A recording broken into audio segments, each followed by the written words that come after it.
Assalamualaikum warahmatullahi wabarakatuh.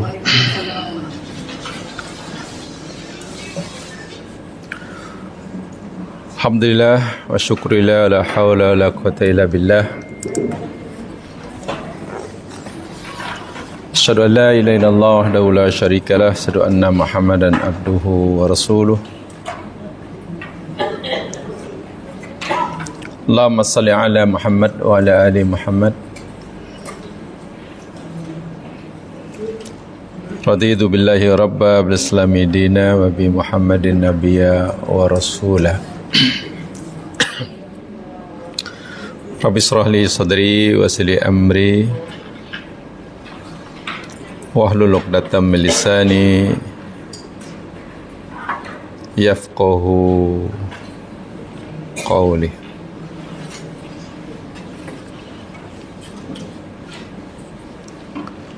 Sebelum kita mulakan tadabbur kita pagi hari ini,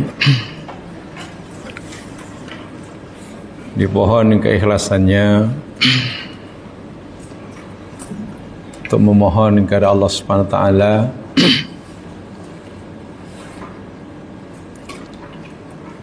agar Allah Subhanahu wa taala mengampunkan segala dosa dan diterima segala amalan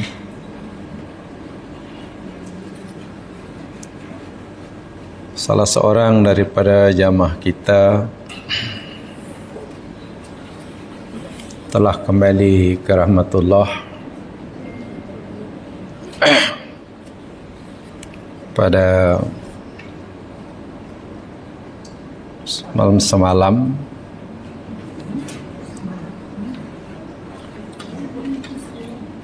yakni Allahyarham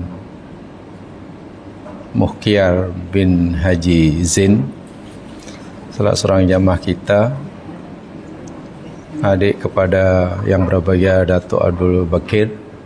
Beliau ada di sana, adik beliau di belakang itu. Mudah-mudahan Allah Subhanahu wa taala mengampunkan segala dosa dan segala amalnya, karena sesungguhnya Allah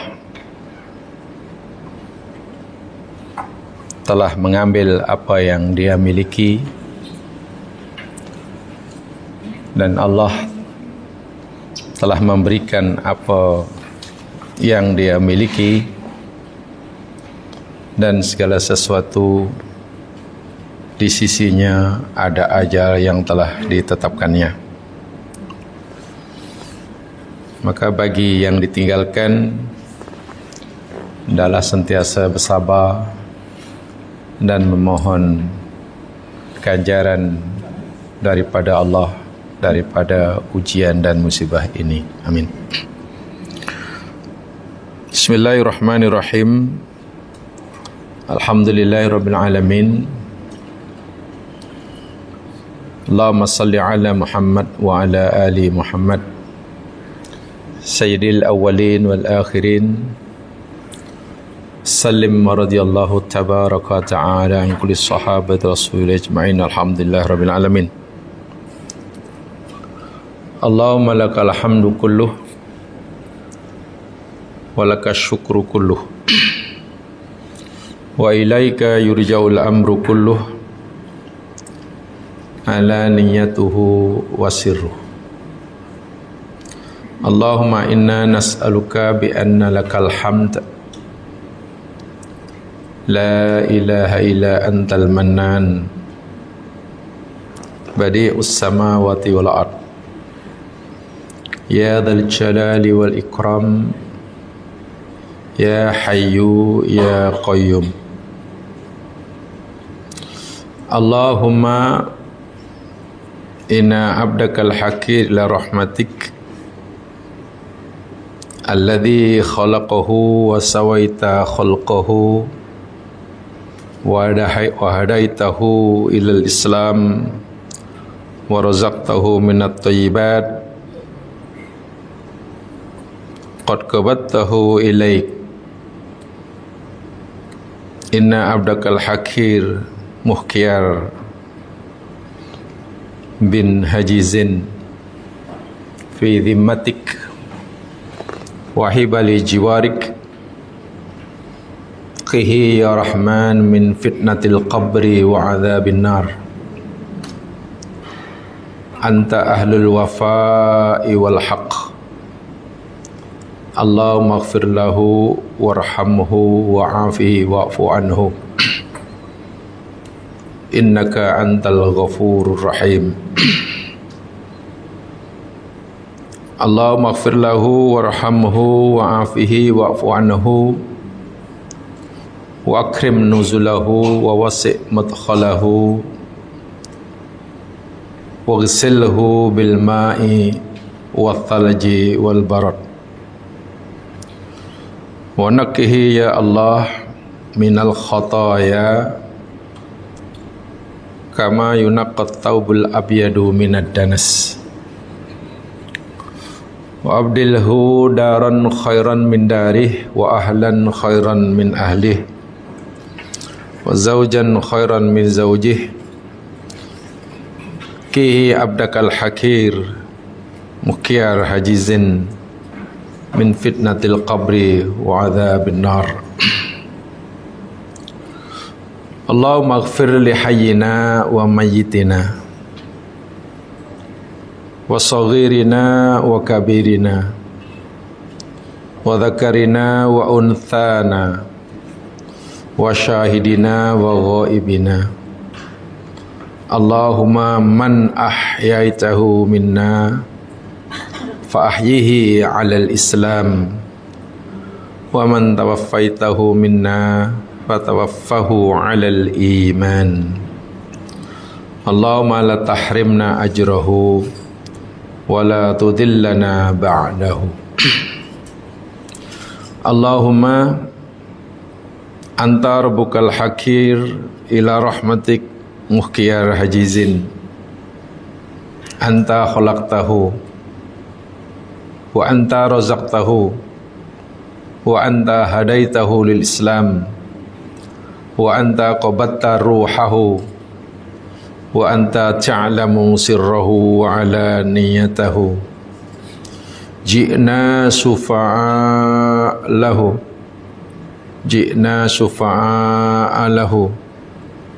faghfir lahu dhanbahu taqabbal minhu hasanatih dha'if lahu ujurah qihi min adzabil qabri wa adzabin nar. Adkhilhu bi rahmatika ya Rahman jannatakan na'im mal anbiya'i wal mursalin bi rahmatika ya arhamar rahimin.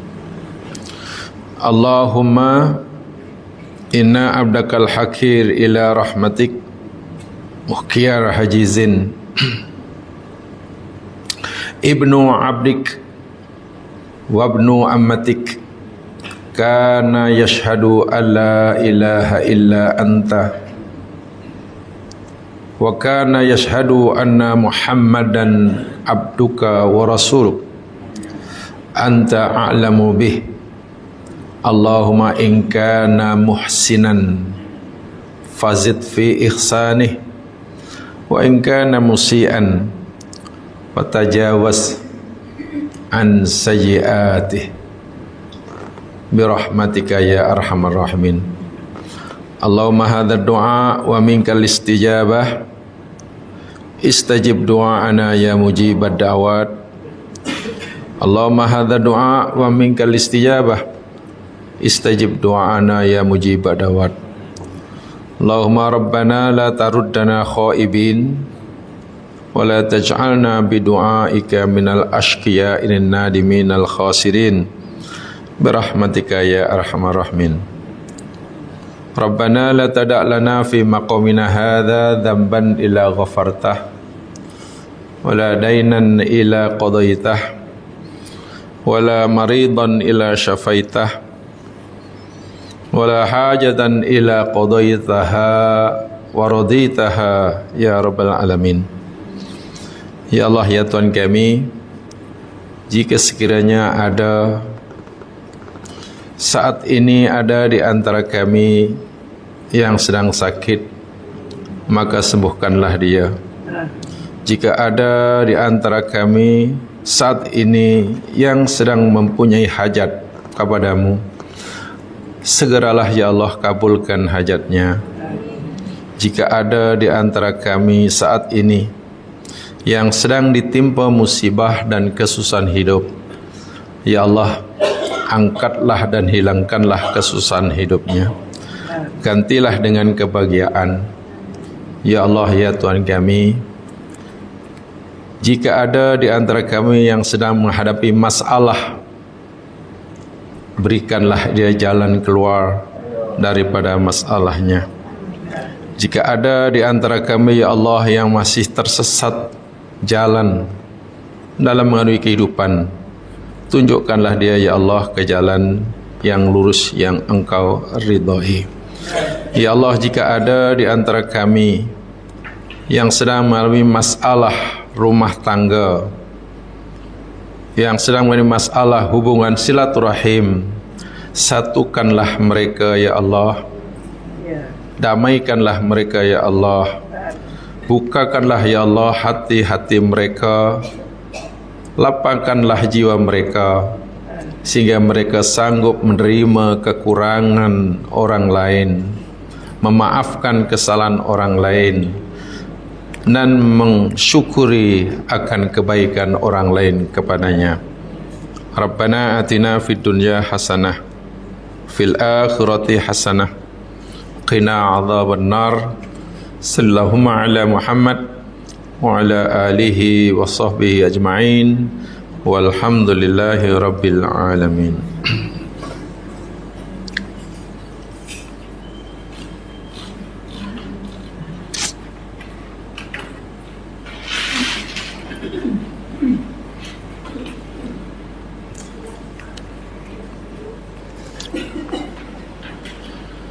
Muslimin muslimat yang dirahmati Allah sekalian, insyaallah kita akan teruskan siri kajian kita Suratul Furqan, menyambung penjelasan uraian minggu lepas, ayat yang ke-63.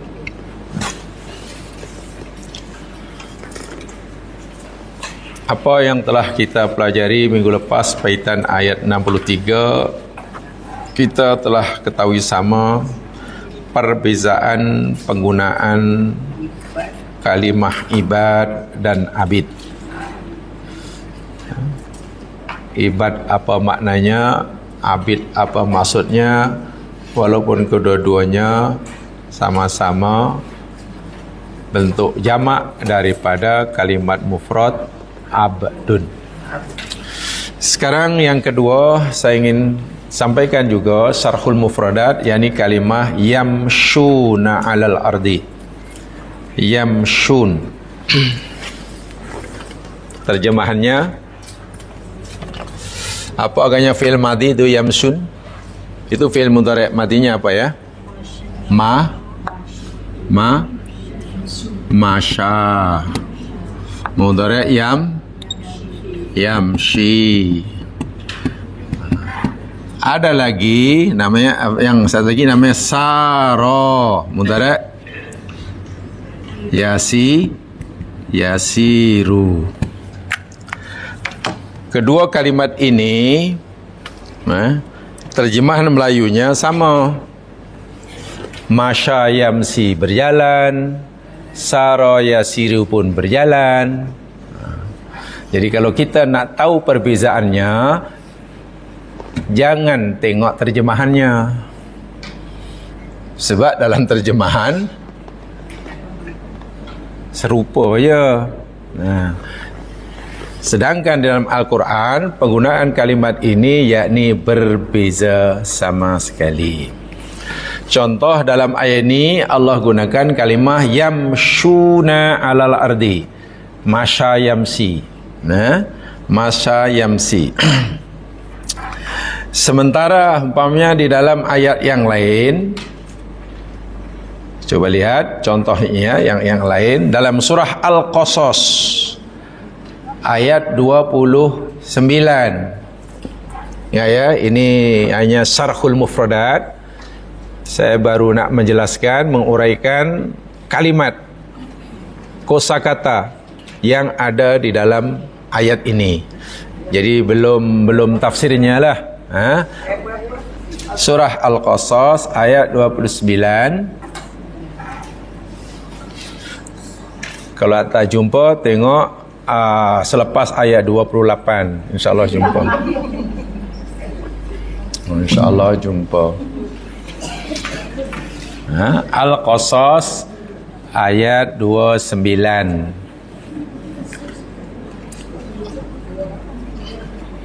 Tak jumpa juga.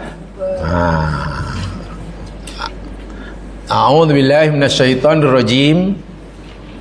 Falamma qada Musal ajal, maka tatkala Musa telah menunaikan ajal, yakni tempoh yang disepakati antara dirinya dengan pak mertua dia Nabi Shu'aib, pergi ke Madyan, diambil menantu oleh Nabi Shu'aib. Mas kawinnya bukan RM21.50 tunai, tapi mas kawinnya yakni Nabi Shu'aib kena bekerja 8 tahun. Bekerja 8 tahun untuk pak mertua dia. Itu yang disepakati. Dan Nabi Shu'aib berkata, tak apalah Musa, itu yang kita sepakati. Tapi kalau kamu nak cukupkan 10 tahun, kerana 8 tahun bekerja belum cukup puas, cukupkanlah 10 tahun kalau kamu mau. Akhirnya kedua-duanya sepakat antara pak mertua dengan menantu. Jadi mas kawinnya mahal ya. Ada sekarang mas kawin dengan anak orang, pak mertua letakkan mas kawinnya bekerja selama 10 tahun. Darab sajalah berapa ribu. Tapi itulah pernah berlaku. Dan selepas Nabi Musa ini berjaya melaksanakan, menunaikan ajal. Ajal itu mana tempoh yang disepakati itulah. Dan ternyata 10 tahun. Nabi Musa memilih tak apalah, dia 10 tahun. Minta izin pada pak mertua, bawalah isteri dan keluarganya pergi ke Mesir semula, hendak melihat, menziarahi ahli keluarganya. Ini cerita dia. Falamma qada Musa al-ajal wasara, di situ menggunakan sara, betul? Sara yasiru, bukan masa yamshi. Maknanya apa di situ? Berjalan kan? Sara dan Musa berjalan bi ahlihi, dengan membawa keluarganya, karena sudah beristri, berkeluarga. Anasa min janibit turi nara. Musa melihat, hatinya senang melihat api di janibit tur, di kaki bukit Tur. Baik, saya tidak akan habiskan bacaan ini karena saya nak menunjukkan kalimah sara saja dalam ayat ini. Ya, sara. Dalam ayat lain banyak sekali. Afalam yasiru fil ard, tidakkah mereka berjalan di bumi? Ya. Saya nak bagi tahu bahawa dalam Al-Quran ada kalimat menggunakan masa yamshi, contohnya ini yamsun, berjalan. Ada ayat yang lain menggunakan sara yasiru, yang maknanya juga berjalan. Apa bezanya? Begini ya mas sekalian, ya. Kalau sara yasiru itu maknanya al-intiqal min makanin ila akhar. Pergerakan seseorang yang berpindah dari satu tempat ke tempat yang lain. Itu sara. Katalah tadi jamaah berada di rumah, lalu jamaah bergerak menuju ke tempat ini. Kan berpindah tuh. Nah, pergerakan kita yang menyebabkan kita berpindah dari satu tempat ke tempat lain, itulah makna sara. yasiru. Jadi ada jarak yang ditempuh. Boleh jadi dekat, boleh jadi jauh. Boleh jadi hanya 10 meter, boleh jadi 10,000 kilometer. Ulanglah. Yang pasti sara memberikan maksud adanya pergerakan seseorang berpindah dari satu tempat ke tempat yang lain. Berbeza dengan masya yamshi. Kalau masya yamshi ini tidak semestinya adanya perpindahan tempat. Sebab masya yamshi ini lebih kepada menunjukkan perjalanan hidup, gaya hidup. Gaya hidup. Contoh, kalau seseorang tu hidupnya katalah sopan santun, hidupnya sentiasa tawaduk, gaya hidupnya dermawan, gaya hidupnya tidak sombong, suka tolong orang, kan, suka tolong orang. Inilah gaya hidup seseorang, suka membantu orang. Nah, gaya hidup seseorang yang seperti itu, Quran gunakan masya yamshi. Ayat ini ibadur rahman, hamba-hamba Allah itu yakni orang yang yamsuna fiha, jangan diartikan berjalan di atas bumi, jalan-jalan ke pasar raya, bukan. Yang gaya hidup dia punya apa, gaya hidup bahasa Melayu? Gaya hidup tu bahasa Melayu ya. Oh, lifestyle-nya ya. Maknanya itulah orang yang sopan santun. Ada kadang gaya hidupnya sombong angkuh, ada. Yang lain pula gaya hidupnya sopan santun.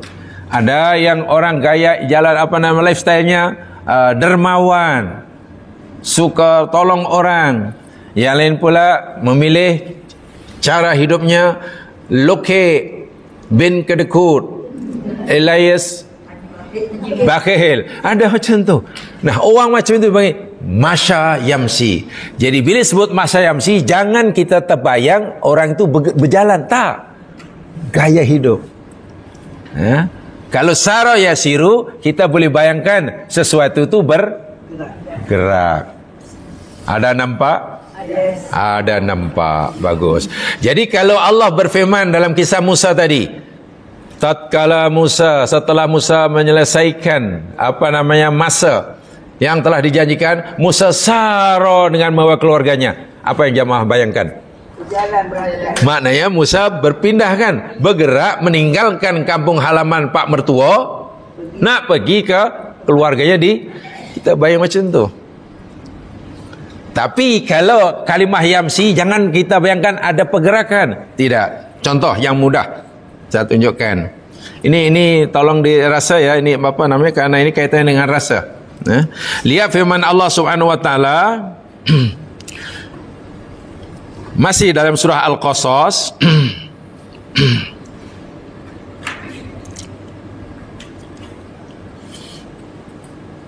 Dalam ayat yang ke-25 sebelumnya. Tadi ayat 29, sekarang ayat sebelum ayat 29. Sebelum ayat 29, ayat 25. Ya, 25 tu memang sebelumnya, kan? Sebelumnya. Ya, betul lah tu. Ketika Allah menceritakan anak perempuan Nabi Shu'aib, yang ditolong oleh Nabi Musa, kan? Ketika dia sedang memberi minuman kepada kambing-kambing peliharaannya, kan, masa itu Nabi Musa belum kenal siapa anak perempuan ini. Perempuan ini pun belum tahu siapa anak muda ini.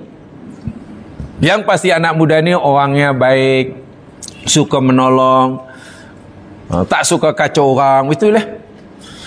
Baliklah si anak perempuan ini balik awal. Jadi Nabi saya pun tanya, macam mana boleh balik awal, nak? Biasanya lambat. Oh, tadi ada pemuda tolong ni.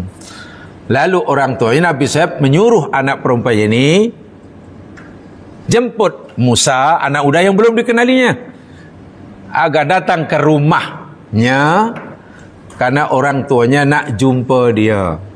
Anaknya pun tak tahu apa tujuan ayahnya panggil Musa ini. Tengok Allah ceritakan bagaimana anak perempuan Nabi Shu'aib ketika datang nak menemui Musa di tepi tasik itu. Musa masih di situ rupanya. Faja'athu, maka telah datang menemui Musa ihdahuma, salah seorang daripada keduanya. Kerana anak Nabi Shu'aib ni ada dua anak perempuan, anak dara yang mengembala kambing itulah yang ditolong oleh Nabi Musa. Nabi Shu'aib menyuruh salah seorang daripada kedua anaknya. Allah tak beritahu akak ke adik ke, saya tak tahu. Nah, itu jangan tanya saya. Yang datang ni yang kakak ke adik, saya tak tahu. Yang pasti Allah bagi tahu hanya salah seorang, bukan berdua, bukan berdua, salah seorang. Datangnya tengok, tamshi alastihyain. Tamshi, kalaupun kita artikan berjalan, tapi tak maknanya tak sama dengan sara. Alastihyain, malu-malu kucing mah.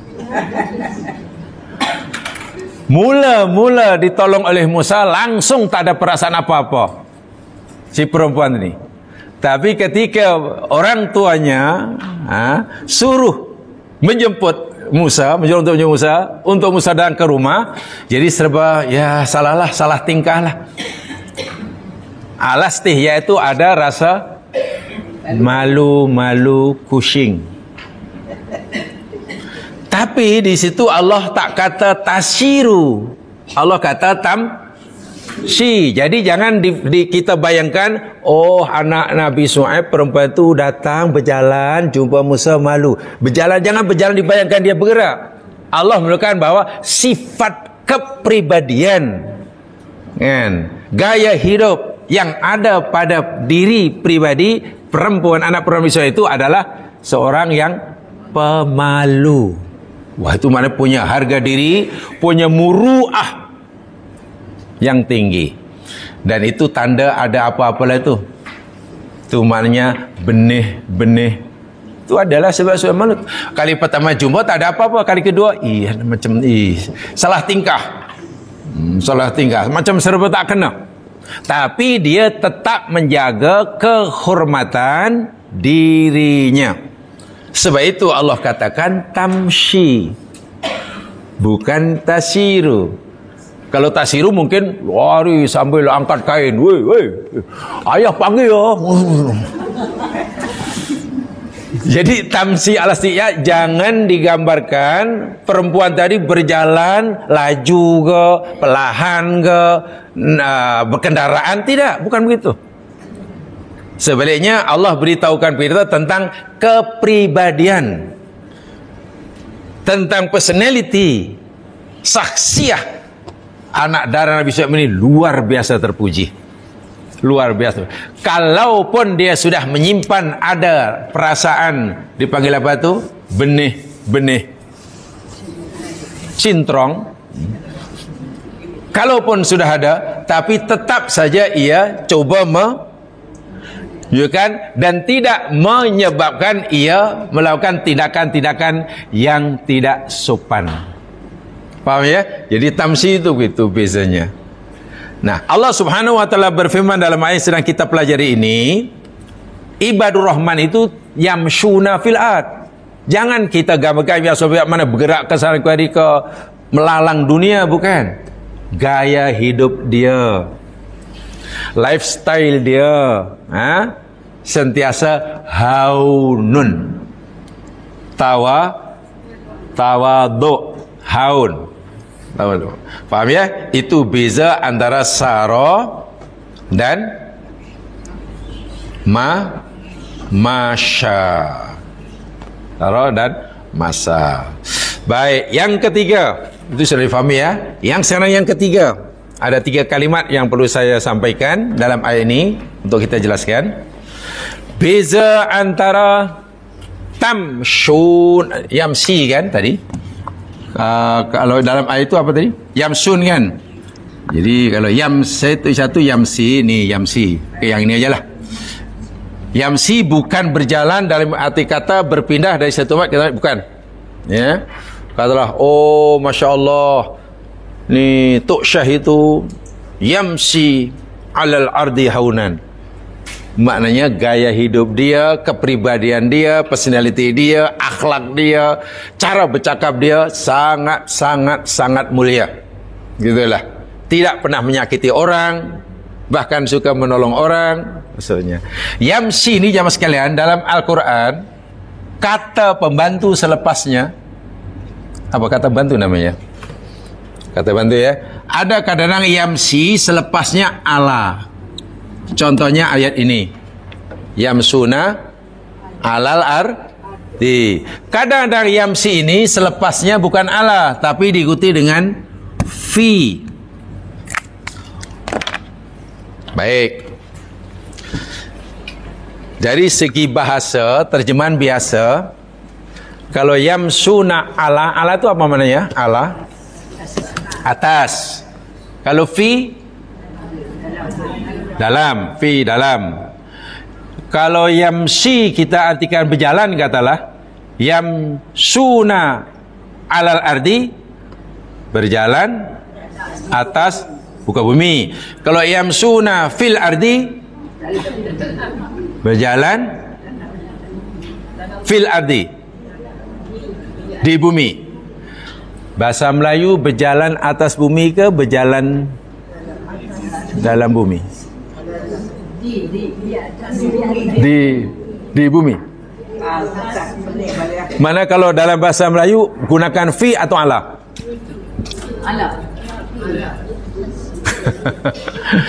Tak apalah, itu bukan tajuk kita, itu tajuk Dewan Bahasa dan Pustaka. Tajuk kita sekarang masa ala dengan yamsi, ala dengan yamsi. Apa bezanya? Ayat yang sedang kita pelajari yamsuna alal ardi, betul? Sementara dalam ayat yang lain, coba jemaah lihat dalam surah Al-Isra ayat 37. Al-Isra ayat 37, atau surah Bani Israel.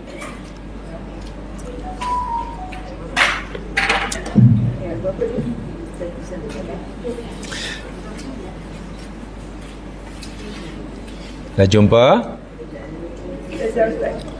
Al-Isra ayat 37. A'udzu billahi minasyaitonir rajim. Wala tamshi fil ardi. Wala, dan janganlah, tamshi engkau berjalan, terjemahan Melayunya, fil ardi, di bumi. Fi pula di bumi. Tadi alal ardi. Kalau alal ardi, atas bumi. Mana yang betul ya? Berjalan di ke atau atas ni? Marohan. Apa mana? Marohan. Sombong, angkuh, takabur, meninggikan diri. Innaka, sunya engkau, lan, tidak sekali-kali, tahriqal ardo, dapat menembus, menebuk bumi hingga tembus. Tak mungkin. Seangkuh, sesombong kamu tak mampu nak menembus bumi. Maknanya kita buat lubang daripada Kuala Lumpur hingga tembus di Amerika di bawah sana. Tak mungkin. Ya, terbakar di tengah-tengah lah. Kita jadi bubur apa masuk Mekmah. Walan tablughal jibala tula, dan sekali-kali engkau tidak akan mencapai ketinggian gunung. Tak mungkin kamu dapat menakluki gunung yang tinggi. Ayat ini ayat larangan. Jangan kamu tamshi fil ardi. Ingat ya, tamsi tadi maknanya bukan berjalan sampai Sarah ya. Maknanya jangan kamu hidup ini berapa tuh? Berlagak, berperangai, berkepribadian, berlah. Marohan. Sombong.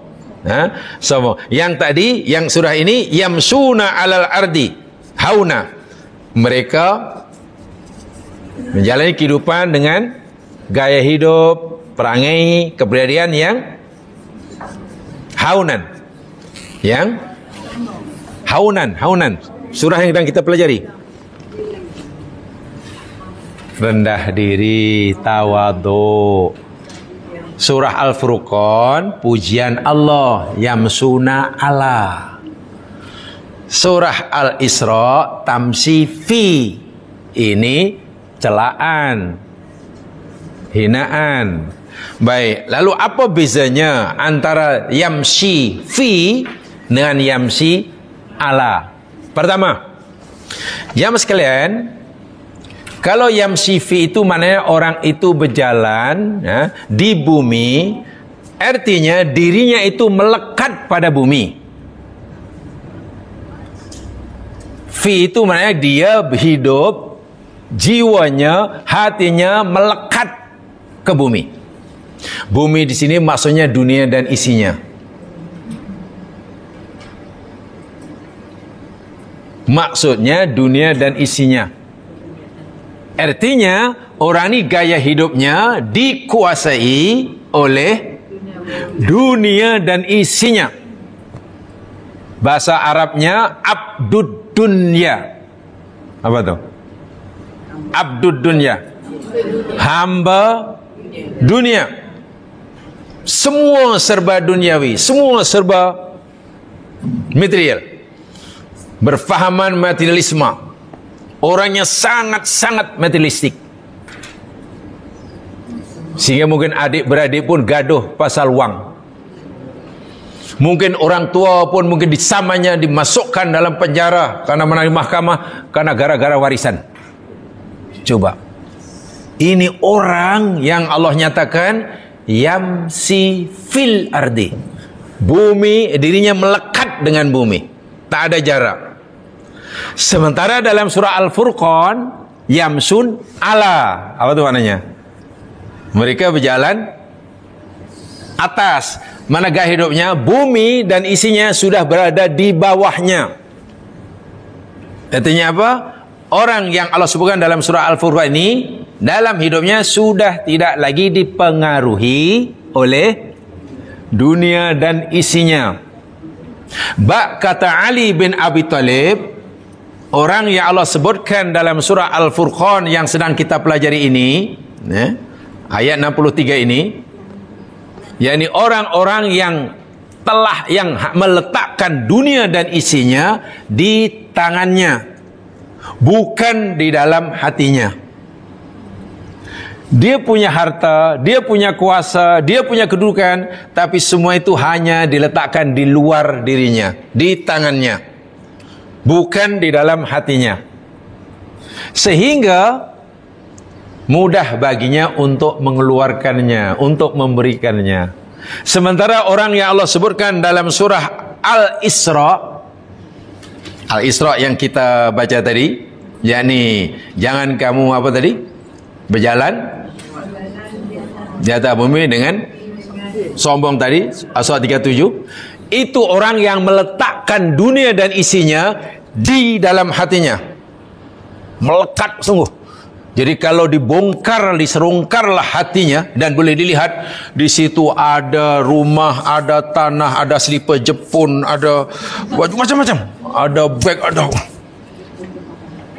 So itu bila kehilangan saja, keluar saja, sedihnya luar biasa. Disuruh mengeluarkan, Allah kata, berikanlah sebagai rezeki aku berikan pada kamu untuk kepada orang. Mana boleh? Mana boleh? Jadi nilai orang ini pada benda yang dia miliki. Sebab itu dalam hatinya ada selipar Jepun, selipar Cina, ada terumpah Melayu. Sia kehilangan selipar itu pun, berkabung 5 hari. Ya, berkabung 5 hari. Apalagi disuruh memberikannya pada orang lain. Sementara yang yamsuna ala, dia banyak harta, dia menguasai dunia, tetapi dunia diletakkan di luar. Dia yang menguasai dunia. Sementara dalam surah Al-Isra ini dia yang dikuasai dunia. Faham ya? Itu makna pertama dari segi lamasat balaghiyah istilahnya. Ada satu khas ilmu bahasa Arab. Jadi mana yang baik ya? Yang yamsi ala ke atau yamsi fi kalau itu? Yang ala lah, yang ala. Sebab yang satu lekat dalam ini. Sehingga Allahu Akbar. Jangankan kehilangan yang besar-besar, hilang yang kecil pun sudah dianggap musibah terbesar. Oh, saya tak boleh terimalah. Saya sedih sungguh hari ini. Masalah apa? Malam tadi saya punya pergi masjid, selipar hilang. Oh, sedih sungguh aku, selipar. Cerita mahal tak ada, tapi baru hilang. Wah, jamaah sekalian ya. Bila selipar kita hilang di masjid, itu betul itu musibah. Tapi musibah yang kecil saja, kan? Selipar kasut hilang di masjid itu musibah yang kecil. Tak perlu berkabung. Musibah yang besar itu bila selipar kita tidak pernah dijumpai di masjid. Itu musibah besar. Orang ni katanya duduk di kawasan kita. Ya. Berapa tahun? Adalah 47 tahun. Tapi tak pernah nampak seliparnya kat masjid. Mana orang ni? Pergi kali pertama dan terakhir pergi masjid pun tak berselipar. Kerana pergi bukan untuk sembahyang, tapi untuk disembahyangkan. Itu orang yang paling rugi di dunia. Pergi kali pertama dan terakhir ke masjid, tidak pakai selipar. Kerana pergi bukan untuk sembahyang, sebenarnya pergi untuk Allahu Akbar walillahil hamd. Itulah paling teruk. Yamsun fi itu maknanya begitu. Makna pertama, dunia dan isinya melekat pada dirinya. Fi dia di dalam, dia sudah berada di dalam, tak boleh keluar. Sementara yamsun ala, dunia dan isinya yang ia miliki dikuasainya. Karena dia di atas, dia di bawah. Dia tuan, dunia dan isinya adalah hamba abdinya. Yang tadi dunia dan isinya adalah tuannya, sementara dia adalah hambanya. Itu makna pertama dari segi tafsir isyari. Sekarang saya ingin sampaikan makna yang kedua dari segi saintifik. Apa beza yamshi ala dan yamshi fi? Dari segi terjemahan, fi maknanya di dalam, okey? Dalam. Kalau ala maknanya atas. Jamaah sekalian, ayat ini sebetulnya memberitahu kita khasnya, yakni ayat yang kita beri surah Al-Furqan inilah, ibadur rahman inilah, orang-orang yang walaupun ilmunya sangat tinggi, kemahiran pencapaian hidupnya luar biasa, tapi dia tetap rendah diri. Kecanggihan ilmu yang dia miliki, Allah gambarkan mereka bukan lagi berjalan di bumi, tapi berjalan di atas bumi. Agak-agak apa yang dimasukkan di atas di sini? Ayat ini mengandungi maklumat saintifik.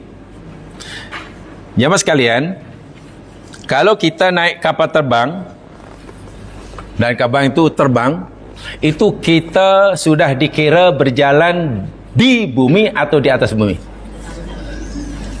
Pertanyaan saya. Bila kita naik kapal terbang, kita ini dah masih dikira berjalan di bumi, fil ardi atau alal ardi? Ala. Hanya perlu 2 kali jawab. Fi atau ala? Ala. Ala ya. Tak ada yang jawab fi? Ada? Kalau itu salah semua. Pertanyaan kenapa salah? Ingat ya, ayat ini ayat saintifik, mengandungi maklumat kauniyah. Pendapat ini saya kutip pendapat Syekh Mutawalli Sya'rawi dalam tafsirnya At-Tanwir, At-Tahrir dan Tanwir. Jadi bukan karangan saya. Syekh Mutawalli Sya'rawi yang berpendapat seperti ini. Pertanyaan saya, bila kapal terbang yang sedang terbang itu katakanlah wa'iyadzubillah jatuh karena enjin mati, jatuh, rusak, akhirnya jatuhnya ke bulan atau ke bumi? Ke bumi. Nah, berdasarkan maklumat ayat ini, kata Syekh Mutawalli Sya'rawi, alal ad itu mana-mana benda termasuk kapal terbang ke apa ke, selagi ia masih jatuh, bila jatuhnya ke bumi, maka benda itu, kapal itu masih berjalan di bumi. Sedangkan Allah, mana-mana benda kita yang sudah kapal yang terbang, yang bila jatuh sudah tidak di bumi, sudah tidak jatuh ke bumi, tapi sudah ke tempat lain. Maknanya kapal ini atau orang ini sudah mampu terbang, bergerak di luar graviti bumi. Yang mana tak yang Allah? Allah itu maknanya di atas bumi, itu di luar graviti bumi. Artinya bila mati, bila jatuh, dia tidak lagi ke bumi. Sekarang pertanyaan saya, agak-agak mana yang lebih pandai? Orang yang mampu menciptakan kapal terbang yang bila jatuh masih ke bumi, atau orang yang mampu menciptakan pesawat angkasa, space ini, yang bila jatuh sudah tidak ke bumi? Dari segi ilmu, mana yang lebih pandai agaknya? Yang mencipta, saintis yang membuat discovery, ataupun yang membuat helikopter? Discovery kan? Yang mampu buat apa ni itu Soyuz kan? Tak, ialah mungkin untuk mencipta kapal terbang susah bagi kita, tapi relatif lebih mudah berbanding menciptakan pesawat yang boleh. Betul kan? Kalau itu dari segi ilmu, mana yang lebih pandai? A yang buat helikopter atau B yang boleh menciptakan Soyuz? B kan? Allah katakan dalam ayat ini, orang-orang ibadur rahman, hamba-hambaku yang aku akan saya rahmati, dia tetap berjalan, gaya hidupnya tetap haun itu maknanya rendah diri, tidak sombong, walaupun dia telah menguasai ilmu hingga boleh terbang ke angkasa. Sebab biasanya orang ini makin bertambah ilmunya, makin bertambah kekuasaannya, biasanya lah makin tawaduk atau makin mengingkang. Biasanya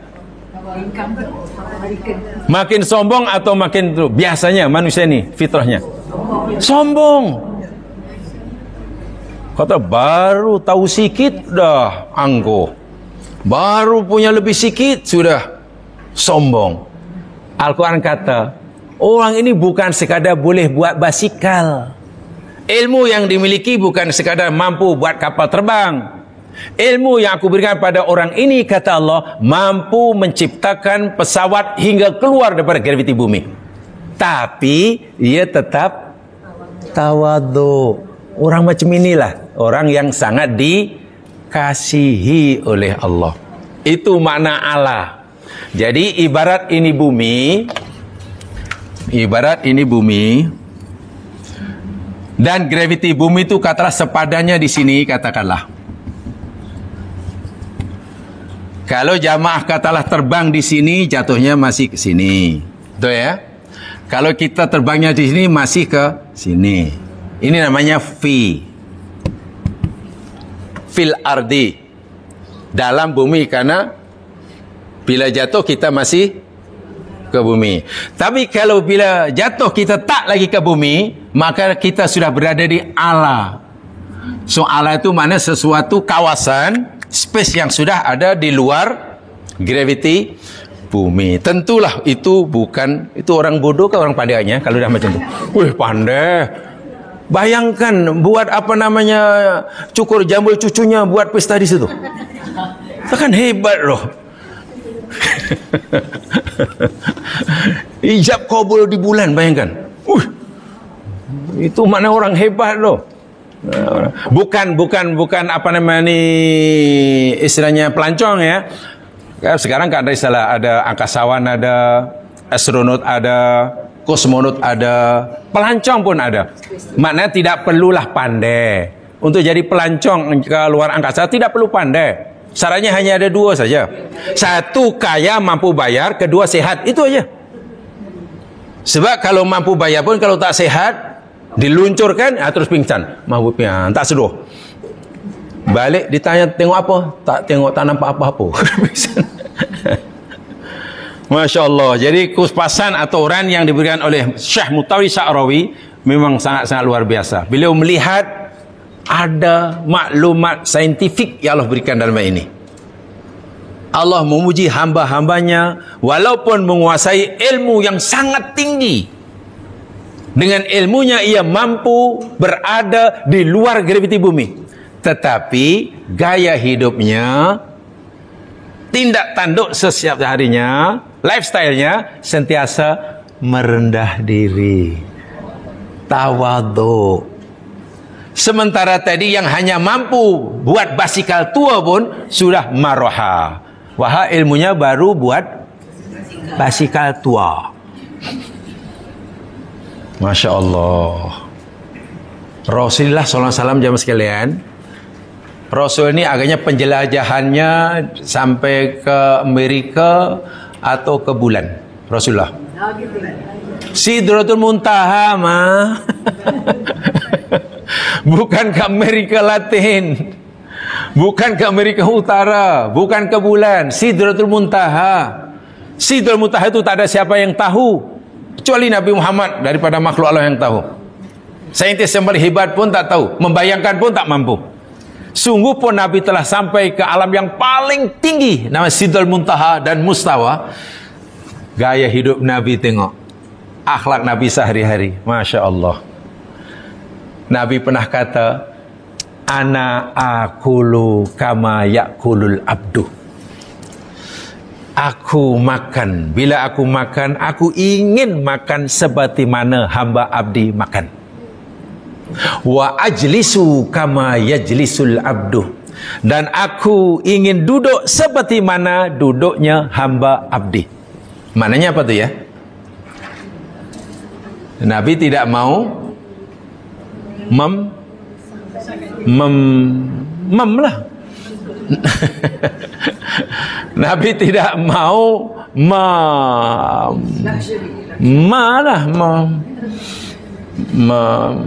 tidak ingin merasa berbeza dengan hamba abdi. Kalau hamba abdi makan, katalah makan di situ dengan dulang, Nabi pun ingin makan di situ. Tidak mau dibezakan. Begitu tawaduknya Rasulullah SAW. Nabi bila jumpa orang lain sahabat itu tak pernah ada can untuk beri salam kepada Nabi, karena Nabi telah lebih dahulu Allahu Akbar. Di rumah Aisyah Ummul Mukminin radhiyallahu anha telah menceritakan, ya sebagaimana seorang suami lah banyak membantu kerja rumah istrinya. Biasa Nabi mengemas rumah, menjawab itu sangat-sangat biasa. Bila di rumah makan apa yang ada, tanya istri baginda, ada tak makanan? Tidak ada ya Rasul. Wa ini shaim. Kalau itu aku puasa lah. Tanya lagi, ada tak makanan? Ada ya Rasul. Ini makanan bukan. Oh, kalau itu kamu masak banyak-banyak, nanti kita panggil kawan makan bersama. Istilahnya kenduri lah. Jadi kenduri kalau ikut Nabi ni, ya Masyan, setiap kali merasa ada kelebihan kenduri. Itu Rasulullah sangat-sangat haun. Walhal baginda telah menjelajah ke Sidratul Muntaha. Bukan hanya merasa naik helikopter. Bukan. Itulah yang dimaksudkan ayat ini, kata Syekh Mutawalli Sya'rawi. Hamba-hamba Allah yang dikasihi itu berjalannya bukan fi tapi ala. Walaupun telah berada di luar graviti bumi, gaya hidupnya tetap haun. Pakai fathah ya, haun. Haknya baris atas. Kalau haknya baris dhammah, bacanya macam mana? Hun kan? Ini haun. Haun maknanya rendah diri, tawaduk.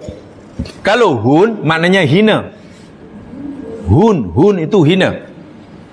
Jadi jangan yamsuna alal ardi hunan, bukan, haunan. Sebab kalau hun maknanya hina, haun maknanya.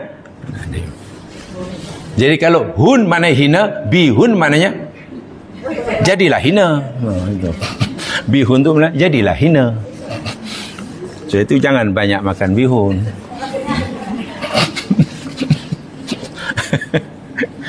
Allahu Akbar walillahil hamd. Baik, itu makna dari segi apa ya? Mufradat. Bagi syarhul mufradat. Ibad sudah, yamsun sudah, yamsun ala sudah. Dan ini merupakan ciri sifat yang pertama ibadur rahman. Apa dia sifat pertama? Semua ada 12 ya. Semua ada 12 sifat ibadur rahman. Sifat yang pertama, alladzina yamshuna 'alal ardi hauna. Orang-orang yang mereka itu menjalani kehidupan dengan gaya hidup yang haun, rendah diri, tidak sombong, tidak angkuh. Tidak sombong, tidak angkuh. Yang menariknya mas sekalian, kemampuan orang-orang ini menjalani kehidupan dengan haun, tidak angkuh, tidak sombong, sentiasa merendah diri, itu semata-mata kerana rahmat Allah. Sebab itu Allah kata dialah ibadur rahman. Ini menarik ni ya. Saya ingat ini telah kita pelajari dahulu ya. Macam mana ya saya nak mengulanginya? Tak perlu mengulangilah. Tapi saya mengingatkan sebagiannya.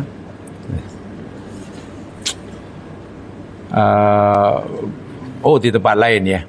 Di dalam Al-Quran ini jemaah sekalian, kalau Allah membalas kejahatan makhluknya, Allah balas dengan siksa kan? Allah balas dengan siksa. Dosa-dosa balas dengan siksa. Bila Allah membalas kebaikan hambanya, dibalas dengan pahala kan? Pahala.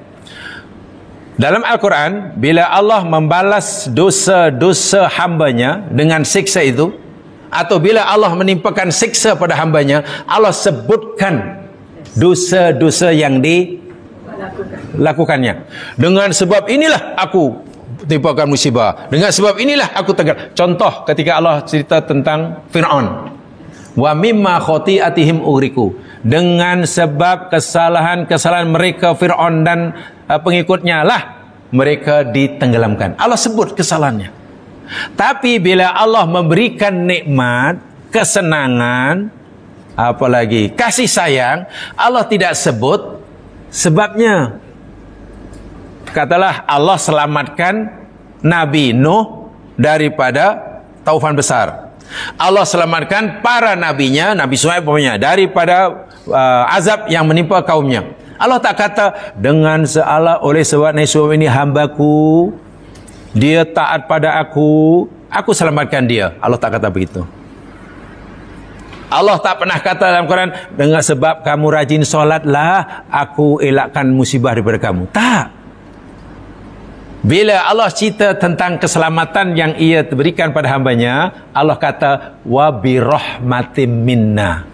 Apa maknanya? Dengan sebab rahmat daripada aku. Bukan kerana amalan kita.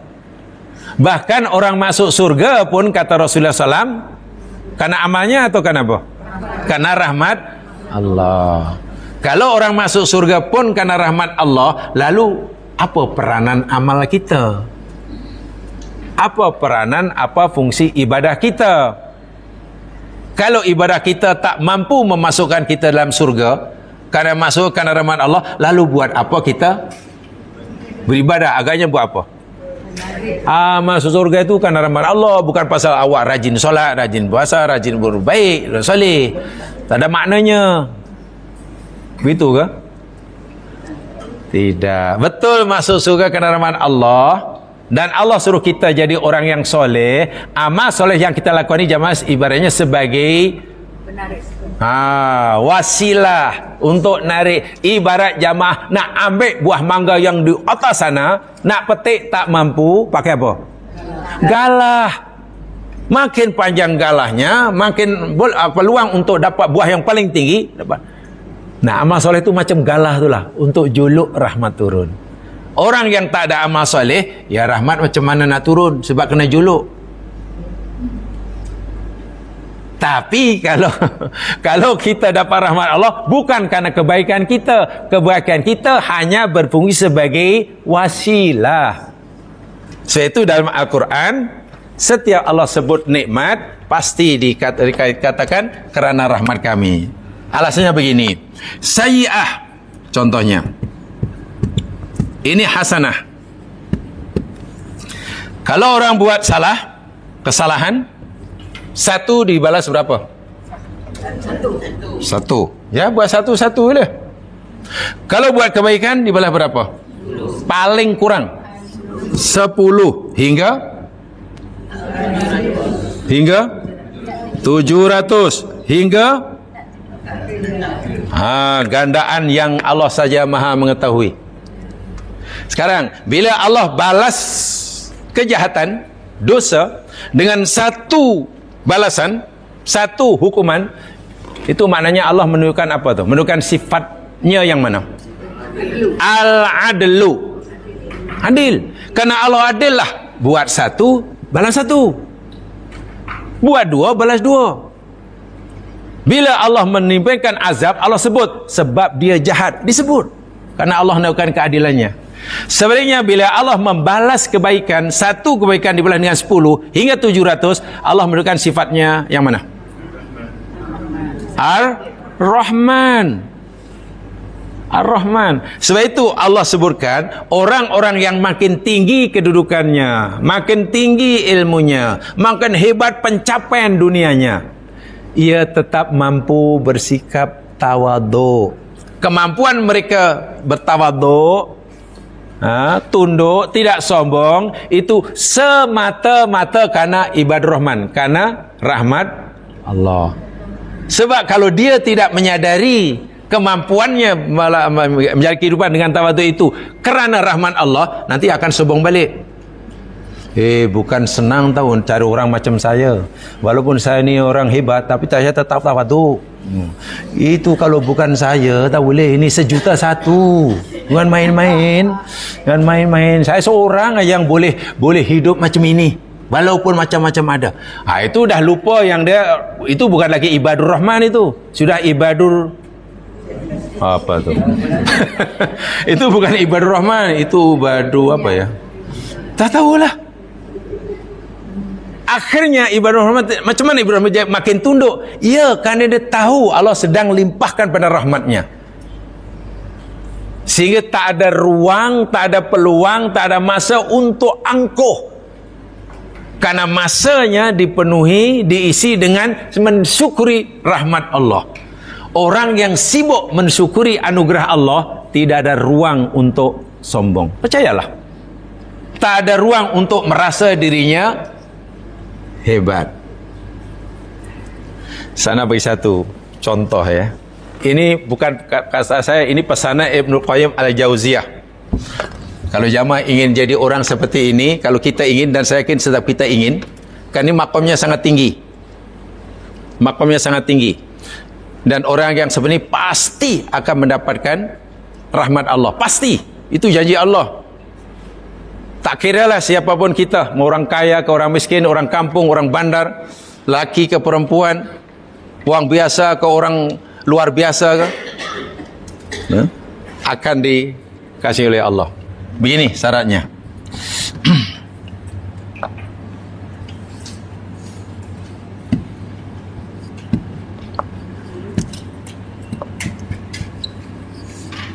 Bahasanya agak susah sikit.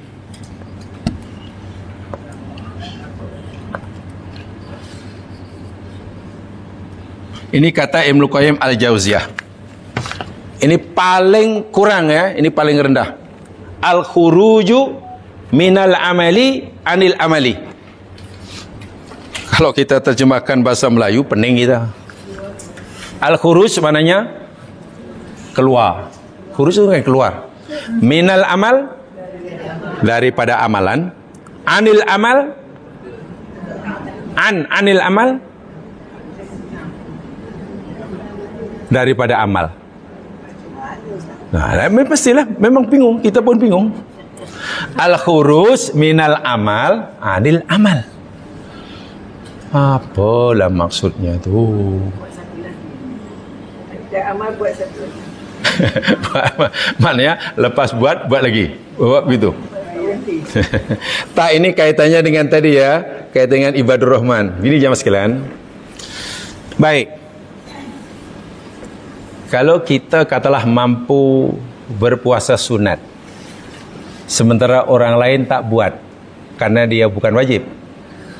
Kalau kita mampu qiyamul lail, orang lain tak mampu karena memang bukan wajib. Selepas kita berjaya melakukan suruhan-suruhan yang sifatnya sunat inilah, sunat-sunat ini, malam qiyamul lail,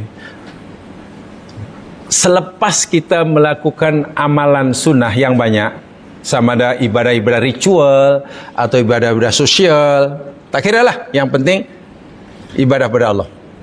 Biasanya seseorang merasa apa dalam hatinya? Merasa puas, merasa seronok, merasa bangga, atau merasa takut. Biasanya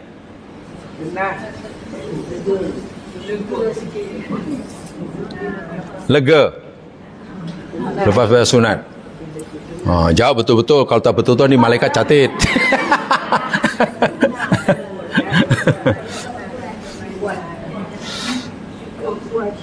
Ya? Atau begini ajalah, kita mampu qiyamul lail, tak tidur, sedangkan orang lain semuanya tidur. Jika kita tidur pun tak berdosa. Tapi kenapa kita memilih untuk qiyamul lail, tidak memilih tidur? Itu pasal apa agaknya kan? Apa agak-agak sebabnya? Karena kita sihat, atau mungkin karena kita banyak masa, karena kita sudah tidak banyak komitmen, atau karena kita sudah pencen? Agak-agak.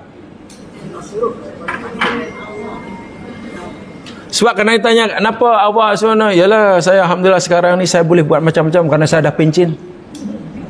Sering kali kita dengar gitu. Kenapa awak boleh? Yalah, awak sihat boleh lah. Alhamdulillah pasal saya sihat. Jangan sekalian, orang beramal bukan sebab dia sihat. Kalau orang beramal itu karena sehat, ramai orang sehat tak mampu beramal pun. Orang mampu bersedekah bukan pasal dia kaya. Kalau orang mampu sedekah karena dia kaya, kenapa puluhan jutawan lokek alias kedekut? Iya. Jamaah datang kemari untuk belajar secara konsisten bukan sebab jamaah sudah pencen atau banyak masa. Kalau orang mampu belajar secara konsisten kerana pencen, kerana banyak masa, kenapa ramai orang banyak masa tapi masih tak? Kalau itu bukan pasal pencen, bukan ada masa, bukan pasal sehat, bukan, tapi kerana pertolongan. Inilah yang dimaksudkan menghayati la haula wala quwata illa billah tu. Kalau dikira ni apa yang kita ada? Kita ni la haula wala quwata illa billah. Sehingga ketika Allah panggil kita hayya 'alas salah, apa jawaban kita? La haula. Jamaah tahu rahsianya. Bila muazzin kata apa ni azan, kita suruh menjawab sesuai dengan yang diucapkan kan? Allahu akbar, Allahu akbar, kita kata Allahu akbar, Allahu akbar. Asyhadu an la ilaha illallah. Kenapa ya sama ya? Karena itu zikir. Muazzin zikir, kita pun disuruh. Tapi ketika muazzin panggil kita, hayya 'alas salah, solatlah, marilah. Apa kita kata, hayya solatlah, yum. Kita jawab apa? La haula wala quwata illa billah. Tahu apa rahsianya? Rahsianya ketika Allah ajak kita solat, hayyalah solat, hai hambaku, marilah solat dahulu, mari solat. Kita seakan-akan menjawab gini, ya Allah, hambamu sami'na wa ta'na, dengar dan akan patuh. Hambamu ingin sekali solat menyaut seruanmu. Tapi masalahnya, ya Allah, hambamu ni la haula wala quwata illa bik. Hambamu ni tak berdaya. Jangankan nak berjalan, mengedipkan mata pun kalau bukan kerana kehendak-Mu, hambamu tak mampu. Lemah selemah-lamanya. Ingin buat apa yang Kau suruh, tapi hambamu tak punya. Itu pengakuan kita. Karena kita mengaku itu, lalu Allah kata, tak apalah hambaku, karena kamu ada keinginan untuk menyaut seruanku, dan kamu mengakui tidak punya daya dan kekuatan, aku bagi kamu kuatlah. Aku kehendaki lututmu boleh bengkok, boleh luruslah. Aku kehendaki kedua matamu masih boleh melihatlah. Aku kehendaki kamu boleh berdiri, boleh rukuk. Sehingga kemampuan kita berdiri, rukuk, angkat tangan, baca itu, baca ini, itu semata-mata kerana kekuatan kita atau kerana pertolongan Allah? Yakini itu dalam itu. Jadi kalau kita lepas solat, sepatutnya apa yang terfikir dalam fikiran kita? Yang terfikir, yang nampak. Yang nampak, takkan nampak, syukur tu nampak. Syukur perbuatan bukan nampak. Apa sebenarnya yang nampak bila kita berjalan solat? Pertolongan Allah itulah yang kita nampak. Lepas Assalamualaikum, kita betul-betul nampak pertolongan Allah. Kita tak nampak amal kita. Jangan nampak solatnya. Tiba-tiba, minta maaf, mata kita buta melihat amalan, karena tumpuan kita hanya pada pertolongan Allah. Bila itu yang kita lakukan, amal kita menjadi kecil. Karena kita tertumpu melihat pada pertolongan Allah. Dengan sebab pertolongan Allah lah, apa kita mampu? Apa tadi? Solat. Kemudian kita fikir lagi, ya Allah, tadi aku mampu solat karena Engkau tolong. Karena Engkau tolong. Sekarang, ya Allah, aku masih punya hutang kepadamu, ya Allah. Macam mana aku nak mensyukuri pertolongan yang kamu baru berikan tadi? Akhirnya sentiasa merasa berkurang untuk mensyukuri. Orang yang sentiasa melihat pertolongan Allah pasti sentiasa merasa berkurang syukurnya. Tidak melihat amalnya. Ini namanya khuruj minal amal. Keluar daripada amal itu maknanya jangan melihat amal. Amal itu dah hilang dah tak ternampak dan jangan alhamdulillah ya Allah, alhamdulillah solat tahu. Orang lain 4, saya 8 ya Allah. Ya Allah, hamba-Mu dah solat 4 rakaat ya Allah. Sesuai dengan perintah-Mu ya Allah. Dan Engkau pun tahu hamba-Mu sudah melawan mengantuk ya Allah. Maka rasa-rasanya tidak ada alasan bagimu ya Allah untuk tidak mengabulkan doaku, karena aku dah solat. Ya, akhirnya amalan sudah dijadikan satu alat untuk tawar-menawar dengan Tuhan. Maknanya kita masih tertumpu pada amalan. Walhal kalau Allah mau jawab, kamu fikir kamu solat tadi pasal kamu kuat. Kamu fikir kamu solat tadi pasal kamu boleh berdiri. Kamu solat itu pasal aku bantu. Kenapa kamu tak nampak bantuan aku? Sebenarnya kenapa kamu nampak usaha kamu? Coba. Allahu Akbar. Saya ingat masa saya kecil ya mas sekalian, diajak oleh ayah saya, arwah saya, naik basikal. Basikal tu lah, basikal unta tu, bukan basikal kaya. Tahu basikal unta? Ya, yang besar lah, yang tinggi, yang ada apa? Palang tu. Jadi kita pegang handle pun macam ni. Ya kan, macam tu. Pasal ada orang tu kan. Nak gayuh tu jangan harap lah. Basikal tu berat. Jangan tanya betis kanan tu mesti penuh dengan minyak rantai lah. Tapi ingin sangat nak boleh gayuh macam tu. Jadi ayah saya di belakang tu pegang. Kerana dia pegang, saya naik basikal tak jatuh lah. Bolehlah gayuh sikit. Happy-nya luar biasa ya. Saya bangga kerana saya boleh gayuh basikal. Saya lupa yang di belakang tu ayah saya pegang. Wahal kalau dilepas, adakah kejayaan saya menggayuh ni kerana saya pandai atau kerana pertolongan ayah saya? Kerana pertolongan orang tua kan? Alangkah hinanya lah kalau saya langsung tidak ingat pertolongan ayah itu. Saya bukan siapa-siapa, saya kecil lagi. Jadi ayah nak Patutnya kalau ayah boleh cakap, ya anak, kamu boleh itu semua bukan kamu pandai. Kamu ni tak tahu apa-apa. Pasal ayah pegang. Sepatutnya kamu terima kasihlah kepada pertolongan.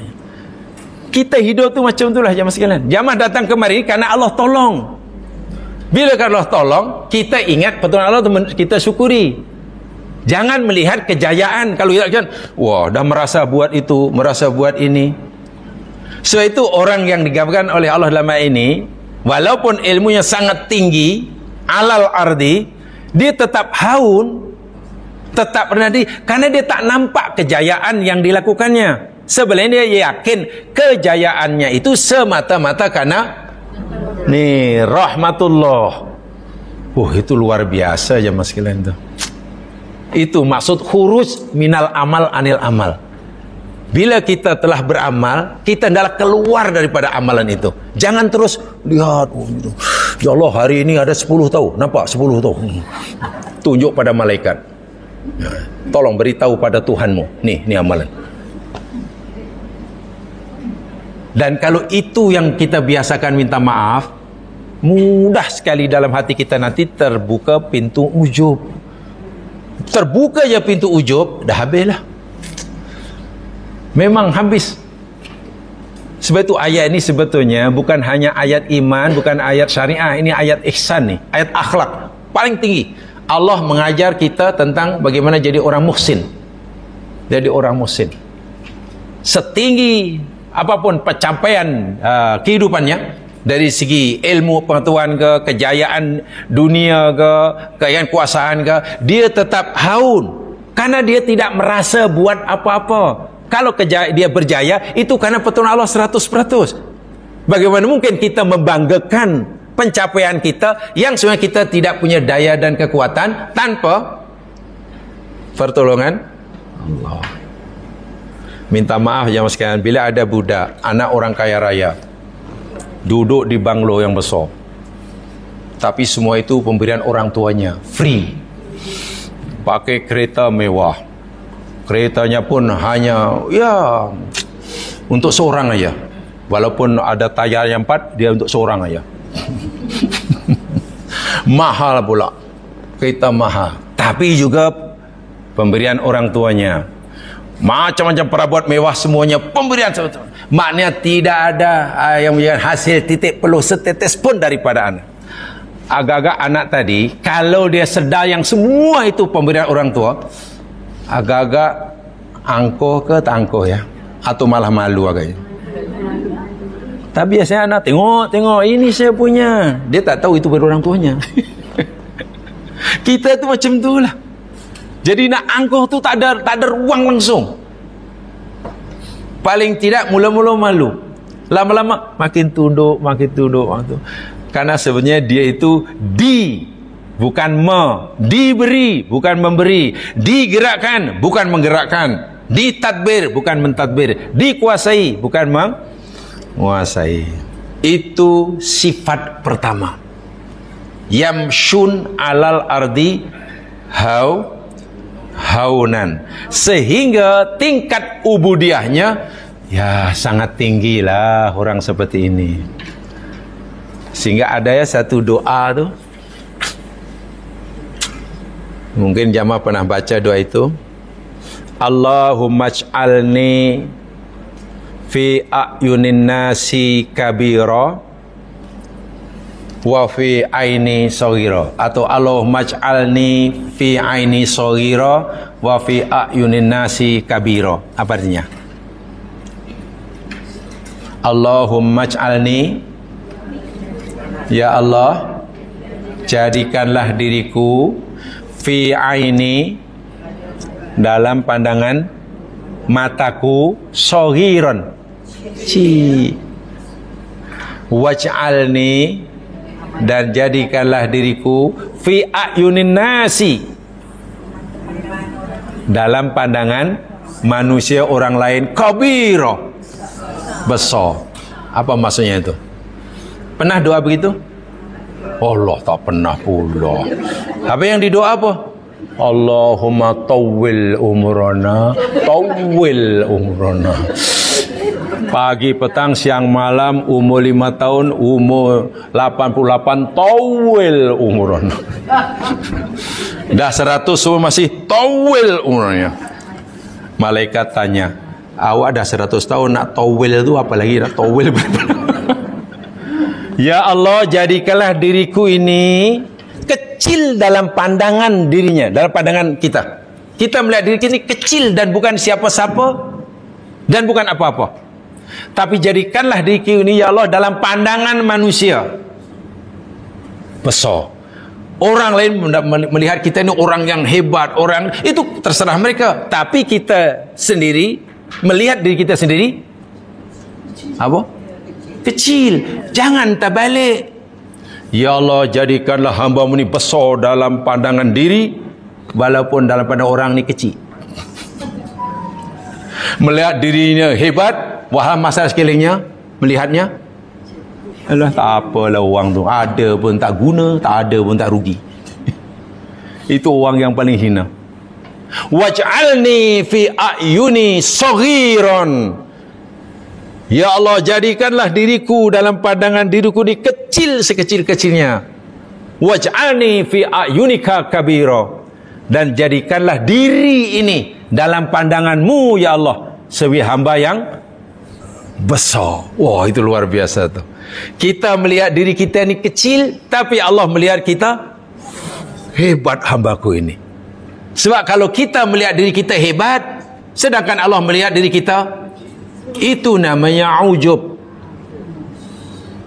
Betul? Melihat diri kita besar, sementara masyarakat melihat kita, alah apa dong. Orang ni ada pun tak. Orang Arab kata wujudu ka'adamihi. Adanya sama dengan tiada. Adanya tidak menggenapkan, tiadanya tidak mengganjilkan. Itu kan rugi kan. Itu perlu tuh kalau kita ingin jadi orang yang lebih tinggi lah, kepribadian di sisi Allah. Doa itu penting. Karena tanpa dibantu oleh Allah, bukan mustahil jiwa kita ni yang masih rapuh sering kali melihat diri kita ni hebat. Hanya punya kelebihan sikit sudah merasa ini, merasa itu, sehingga Allahu Akbar. Walaupun dia rajin baca Allahu Akbar, Allahu Akbar, Allahu Akbar, tapi Allahu Akbar yang sering diucapkan belum mampu menghilangkan, mengeluarkan, mengusir kebesaran dirinya.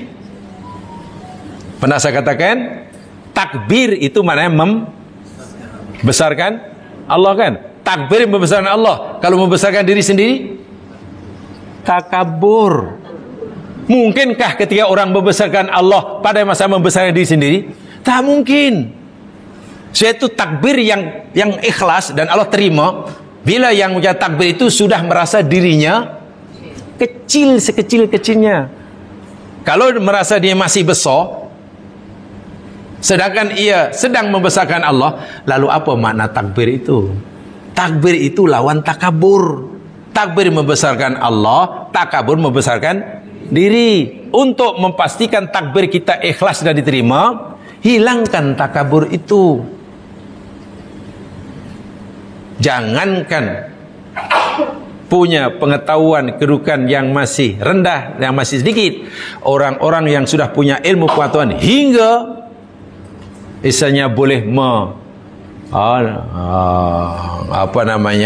terbang ya, keluar angkasa. Bahasa Al-Quran yamsun alal ardi, dia tetap haunun ya. Jadi mana bukan sebarang orang ya yang seperti ini. Sebab tidak mudah. Semakin ditinggikan kedudukannya dalam mata manusia, tidak mudah orang semakin merendahkan dirinya di hadapan Tuhannya. Tidak mudah. Sebab itu ia menjadi sifat yang pertama ya. Jadi tawadhu. Yamsun ala ardi haunan ay bil hilmi as-sakinah al-waqar ghairu mustakbirin ghairu mutajabbirin. Tenang, penuh dengan wibawa, tidak ada sifat-sifat angkuh lagi sombong dan berbuat sewenang-wenang. Wala sa'ina fiha bil fasad, dan tidak melakukan kerusakan sesuka hati, menderhaka pada Allah, mentang-mentang orang hebat. Wah, ini tak boleh. Mentang-mentang orang hebat, tak boleh. Ayat ini beritahu bahwa sifat-sifat Ibadur Rahman itu yakni punya sifat yang benar-benar membezakan antara mereka dengan orang-orang lain, dengan orang-orang lain, yakni haun.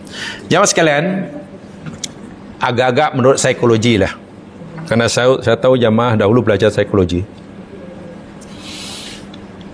Mana yang lebih mudah?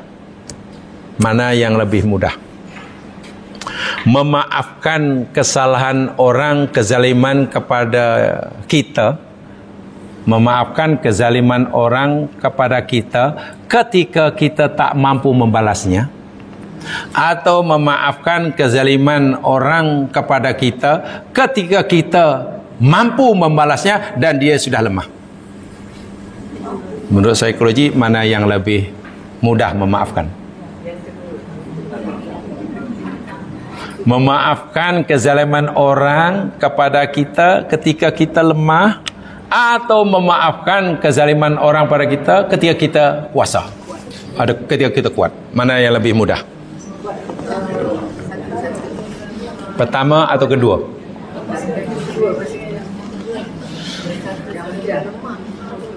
Yang pertama, semasa kita lemah tak berdaya itu lebih mudah memaafkan, ya, daripada ketika kita mampu membalasnya, ada peluang. Kalau kita ingin jadi haun nih, ingin khuruj minal amal, ingin jadi yamsuna ala radi, ikut yang kedua ke yang pertama? Memanglah yang memaafkan kezaliman itu semua kita disuruh. Kita mau lemah ke, mau kuat ke, disuruh. Nabi Yusuf yang masih apa agak-agak yang dilakukan oleh Nabi Yusuf ketika Yusuf kecil dicampak oleh abang yang ke dalam perigi buta? Nak balas mampu tak mampu? Nak melawan mampu tak mampu? Nak apa lagi? So apa yang dilakukan oleh Nabi Yusuf waktu itu? Sabar kan? Sabar, dalam Quran disebut sabar. Sabar tu atas sabar. Kalau yang biasa sabar, kalau atas ini sama sabar. Sabar. Ya macam mana nak lawan, dia tak mampu. Nak menjerit pun tak ada, tak akan mundur. Udahlah ya Allah, tabaqatu Allah. Sudah serah pada Allah. Tapi ketika Yusuf dewasa, menjadi orang besar di Mesir, Aziz gelaran dia, punya kuasa yang luar biasa, banyak pengikut pengikut yang setia atas dia. Tiba-tiba abang-abangnya yang dahulu mencampakkan dalam perigi, yang niatnya nak membunuh, datang ke Mesir karena negerinya dilanda kebuluran. Adik-beradik Yusuf tidak kenal Yusuf, Yusuf kenal mereka. Yusuf dengan berada di singgasana. Yusuf kenal, ini abang aku nih, ini yang dulu pegang aku nih, ini yang tolak aku nih, ini yang bagi cadangan pada ayah, ini semua orang jahat nih. Mereka datang ke Mesir ini, mukanya muka sepusin semua. Ya kan orang susah. Yusuf orang besar, ada kuasa, ada tentera yang taat setia. Ya namanya orang besar, raja macam mana? Dia boleh kerahkan itu orang tu masukkan di penjara. Mampu tak mampu waktu Yusuf nak membalas dendam? Kalau mampu tak? Mampu kan? Ada kemampuan kan? Ada peluang atau tidak? Ada. Tapi apa yang dipilih oleh Yusuf? Wah, kalau dapat membalas kezaliman orang, ya mana seri lah, satu sama, baru ngam lah. Dulu ketuk aku sekali, aku ketuk sekali, puas. Tapi sekarang tak apa. Walaupun aku mampu membalas, aku kuasa ada peluang, tak apa, aku maafkan. Memaafkan kezaliman orang ketika kita mampu membalasnya, itu hanya orang yang haunan saja. Inilah Ibadur Rahman. Sabar semasa dicampak dalam perigi, memang Allah suka. Memang. Nak melawan pun tak ada maknanya. Nak menjerit-jerit apa maknanya? Sabar je dia. Tapi memaafkan kesalahan orang ketika orang itu sudah punya kuasa, ada peluang, Dan orang yang menzalimi itu berada di depannya dan semua muka sepusin. Wih, senang. Tapi Yusuf, oh tidak, aku tidak akan mengikuti hawa nafsu. Kalau ikut nafsu, memanglah balaslah kejahatan abangnya ni. Yusuf memilih untuk memaafkannya. Dan memaafkan saat itu bukan main berat ya mas sekalian. Tapi Yusuf mampu melakukannya. Itulah maksud yamsuna aladi haunan. Dia sekarang sudah alal ardi, tapi tetap. Wahlah jika Nabi Yusuf kata membalas pun, mungkinlah ikut pemikiran orang sekarang, wajarlah Yusuf tu teruk, dalam pergi teruk, nyawanya nyawa ikan, tapi di dalam pergi tak ada ikan lah. Selamat dia pergi pula, diselamatkan oleh peniaga pula, yakni Abdul Dunya, dijual pula si Yusuf, hilang selip mata kemerdekaannya. Orang Mesir dah jauh daripada kampung halaman, jadi hamba abdi. Jadi hamba dia ingin patuh pada tuannya, difitnah pula, membesarnya pula, kacau dia membesar. Kalau ikut bahasa Quran, minta maaf agak ini yang mungkin tak ini, rawadathu kan, wa rawadathu an-nafsi, apa namanya, alati bibitiha an-nafsi. Perempuan yang Yusuf berada tinggal di istananya Rawada. Tahu mana Rawada? Menggoda kan? Itu bahasa buku Rawada itu sopan sikit. Tapi makna sebenar Rawada itu makna sebenar lah. Tapi tak kurang sopan lah mungkin tak memiangi. Ya. Coba kalau itu diartikan memiangi, pasti yopo ni tak sopan. Tapi itulah bahasa yang Quran menunjukkan bahwa si perempuan ini betapa rusaknya moralnya. Bukan hanya menggoda, bukan hanya merayu, memiangi. Artinya perbuatan perempuan itu sudah didorong, sudah dikuasai hawa nafsunya, nafsu libidonya sudah meluap-luap. Tak mampu nak mualnya, sehingga dia sanggup melakukan perbuatan yang betul-betul menjatuhkan harga diri seorang, apa gelarnya apa tu waktu itu, ya faslidi lah kalau bahasa sekarang, membesar. Tapi bagi dia tidak, yang sudah dijangkiti penyakit miang apa coba. Apalah nasib Yusuf, masuk perigi sudah, dijual orang sudah, sekarang pula dikacau macam ini. Penjara pula. Allah. Setelah Yusuf puasa, orang-orang ni masih ada di depannya ni. Ni abang yang campuran aku ni. Ni perempuan yang dulu memiaku, yang sapu. Ini yang kenapa Yusuf tak balas saja? Nabi Yusuf adalah ibadur rahman. Karena dia sudah berada di makom tinggi ya. Dia tetap tunduk. Kalau ikutkan nafsu, memang puaslah membalas kesalahan orang kan. Kan biasanya kalau orang dikata, mengata balik. Kata boleh. Bahkan yang mengata yang balik itu lebih dahsyat. Awak ni, apa ni, pembohong awak. Dikata begitu. Dia awak lagi bapak bong, ditambah lagi. Awak lagi bapak bong. Biasanya kan begitu manusia cari kepuasan. So macam mana kita nak jadi ibadur rahman? Wahai ibadur rahman ni betul-betul orang yang dipilih oleh Allah, tempatnya surga. Semua orang ingin masuk surga, tapi macam mana cara jalan yang Allah berikan pun tidak dipilihnya. Ini yang wajib kita usahakan. Memang tidak mudah, berat, tetapi bukan mustahil. Tapi bukan mustahil. Jadi tolong jamaah sekalian, baca ayat ini, tekuni betul-betul, ingat betul-betul uraian yang telah diberikan, dan kita cuba mengamalkannya sedaya selagi Allah masih beri kita kesempatan, sehingga kualiti iman Islam itu meningkatlah, ya, meningkat.